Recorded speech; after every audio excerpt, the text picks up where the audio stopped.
Big 58 here, and welcome back to my channel. Today I want to do a short show and tell video about my Smith & Wesson Model 66 collection. I've got 4 earlier versions of the Model 66 No Dash, 66-2, 66-3, and a 66-4. What I don't have is a 66-1, but I am actively acquiring one, and hopefully in the near future I'll have that. And when I do, I'll be more than happy to bring that back and show you that on a later video. But I did a previous video show and tell on my Model 686 collection, and that is my favorite revolver that Smith & Wesson makes, and in my opinion is the best revolver that they make. But the Model 66, in my opinion, is the most beautiful handgun that Smith & Wesson makes. And I want to show you some of the features and talk about these guns in particular, and about the revolver's introduction all the way up to and including its current version. Now, when the Model 66 was introduced in 1970, as you know, it was introduced then as a stainless steel option to the Model 19. The gun was originally offered only in the 4-inch variant and only in the square butt. About 4 years later, Smith & Wesson would offer it in a 2.5-inch version, and then about 6 years later in a 6-inch version in the Dash 1 gun. The Model 66s primarily, you had 3 trigger options and 3 hammer options. And you had a choice of 3 wooden stocks with the square frame gun and 2 stocks options with the round butt gun. And I want to show you what some of those features are and some of the differences and variations in the guns. So starting with the 66 No Dash. Now this serial number dates this one back to around 1974.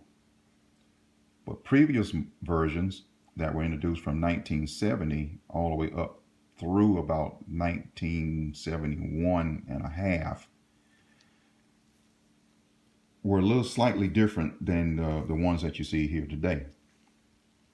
Now, common with all Model 66s were they were 6-shot fluted cylinder 357 revolvers, with the earlier versions having counterbore cylinders and a pin barrel. And they all had a large Smith & Wesson logo stamped on the side plate. All 686, I keep saying 686s. All Model 66s had fully adjustable rear sight assemblies and a ramped front sight. Now, as I stated before, the first 1.5 years versions of the 66, the front ramp was full stainless, no red insert, and the rear sight was full stainless. It was about halfway through the production year in 1971 where they switched to the black sight assemblies. Now, with the 66s, you had 3 hammer options. Now, all of the hammers had the hammer-mounted firing pin, but hammer options included the narrow standard hammer, and you had one that had a slightly wider hammer spur that was considered a semi-target, and a lot of people called it a combat hammer. And then you had the one that had a wider spur, and that was a little bit more laid back than this one, which was the target hammer. You also had 3 trigger options. You had the narrow standard trigger, which was serrated, which is a lot of times confused for a target trigger. There was a smooth trigger that was slightly wider with no serrations, which is the combat trigger. And then you had a much wider serrated trigger, that is the target trigger.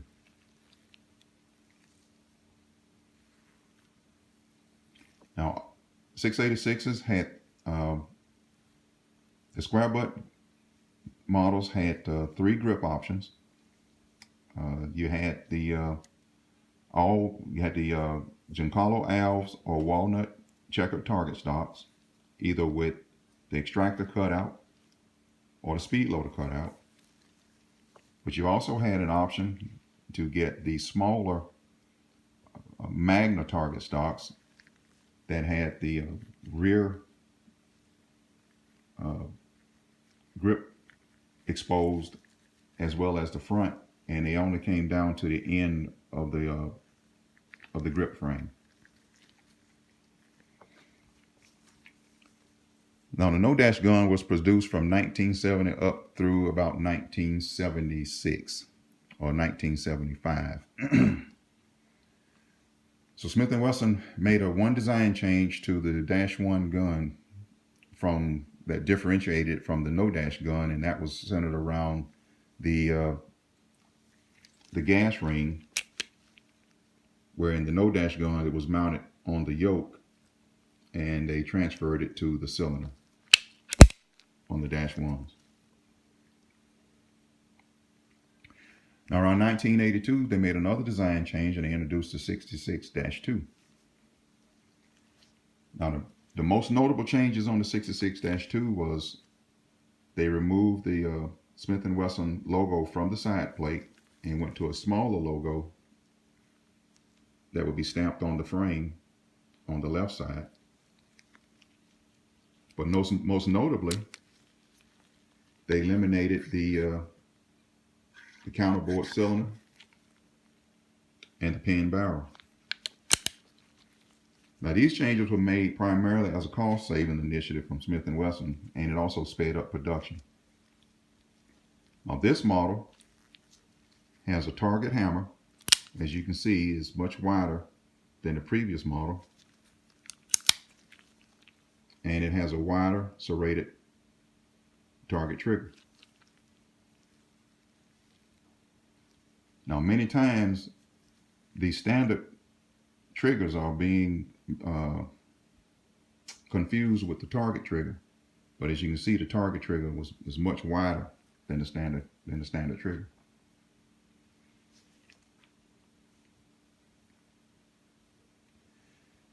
In about 1986 and 1987, Smith & Wesson made another design change, and they introduced the model 66-3. Now, as you can see, this is a round butt version with a 2.5-inch barrel. And because it has a rounded butt, it also has a different set of stocks on it. It has the finger groove stocks with speed loader cutout. All the other changes on the Dash 3 gun that are different from the Dash 2 gun are all internal. So there are no outward differences on the revolvers. Now, one of those changes actually made for a tighter fit between the crane and the frame, and that change centered more around the yoke retention system and this side plate screw. All of the other changes were in the internal lock works and just made them a lot more robust and less prone to damage from dropping the gun. Now, this model has a smooth combat trigger and the semi-target or combat hammer, which is much narrower than the target hammer, but slightly wider than the standard hammer.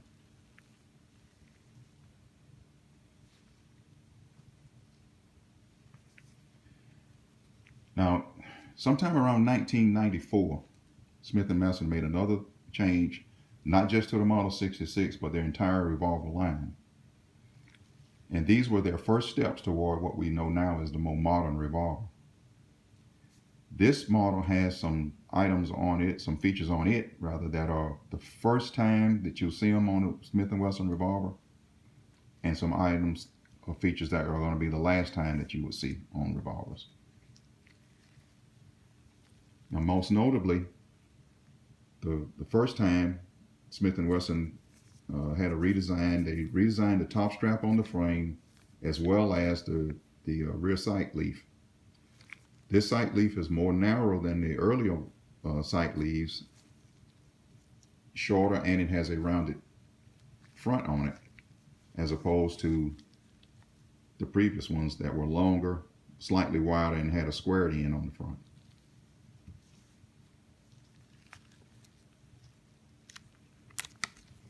One of the second changes that they made was they redesigned the extractor, and it has a more of a star-shaped design, whereas the first earlier distractors were more concentrically cut. But the cylinder was also cut differently to receive and accommodate the new extractor design.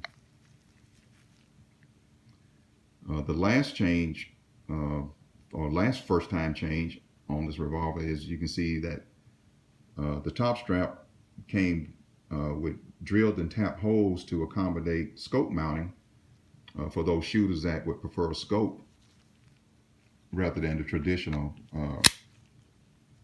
rear sight. Now, this model also has some features on it that would no longer be carried forward in the Smith & Wesson revolver design. This was the last year or last version of the 66, and all other revolvers that would have frame-mounted firing pins. I'm sorry, that would have hammer-mounted firing pins. As to Smith & Wesson would be eventually going to the frame-mounted firing pins. This is the last version that would have forged hammers and triggers. Would also be the last version that would have the front sight that was forged and integral to the barrel. All subsequent models would have a pinned front sight. Smith & Wesson would also eliminate the future models from being square butt versions, as well as eliminate the serrations on the back and forestraps. Now, midway through the production of the -4 66, Smith & Wesson introduced the Hogue rubber grips and began their phasing out of the Smith & Wesson making their wooden stocks in-house. Now, they would eventually offer other wooden grips, but they would be aftermarket versions from Ace Grip Company and eventually Altamont.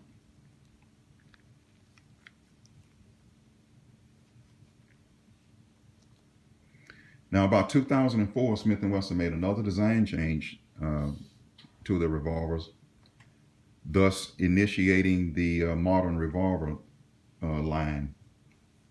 As stated before, all subsequent revolvers would be made only with round butts, and they would all be issued with Hogue rubber grips, and eventually Uncle Mike's, and even some of their own Smith & Wesson stocks grips later. They all would have the MIM trigger and hammer, no longer with the hammer-mounted firing pin. The firing pins would be mounted on the frames. They went to a tapered cylinder thumb release piece, as opposed to the wide flat pieces. And the front sights were black, red inserted, but they were pinned to the barrel.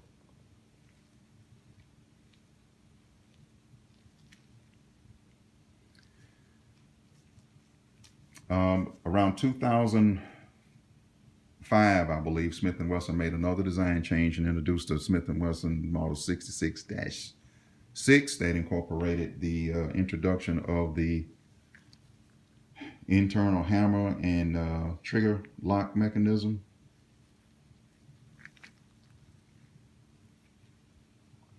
And in 2006, late in 2005, I think Smith & Wesson dropped the Model 66 altogether from production. Now, they reintroduced it in 2014, but it was an entirely different gun than what the earlier versions were. The new guns have two-piece barrels, sleeved barrels. They also have the thumb pieces are black mem parts, and the side plate screws are all black as well.